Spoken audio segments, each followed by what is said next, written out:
Hi, my name is James Gurney, and welcome to Flower Painting in the Wild.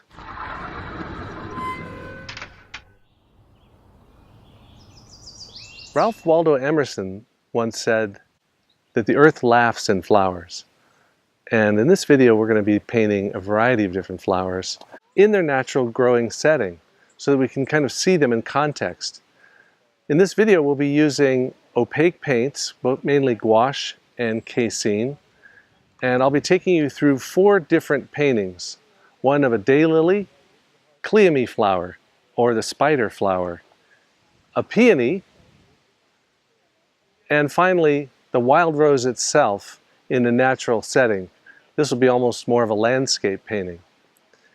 Throughout this, we'll see what happens when the wind blows, the light changes, insects crawl around on the flowers, and we have to deal with all the unknowns of painting in an actual environment. I'll show you what happened when a group of tourists hijacked my painting and posed with their paintbrush. Okay, your turn. I'll show you how to recognize and fix problems in the painting, and I'll take you right to the low points. And I feel completely lost, totally at sea here. I'll show you split screens with what I'm looking at on one side and the painting on the other, so you can see how I'm developing. Looking back this way. The colors are more intense. And I'll show how a little understanding of the structure of the flower can help the painting of it. Each flower has those 3 inner petals surrounded by 3 outer sepals. The petals have a rather ornate edge, and then a midrib going down the middle. I'll show you materials, the kinds of colors that I choose for a scene, and most importantly, the sequence of strokes that I need to do to build up an illusion of reality.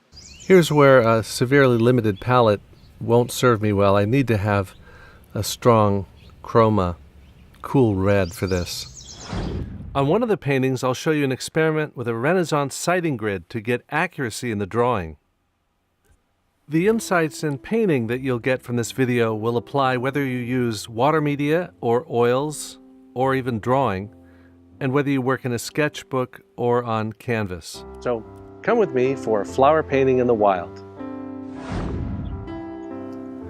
If you enjoyed this video, there's a lot more fun stuff. You can check out my website or subscribe to my channel. Here's a video that's got more stuff like you just saw, and then a playlist if you want to sit back and enjoy. So thanks for watching.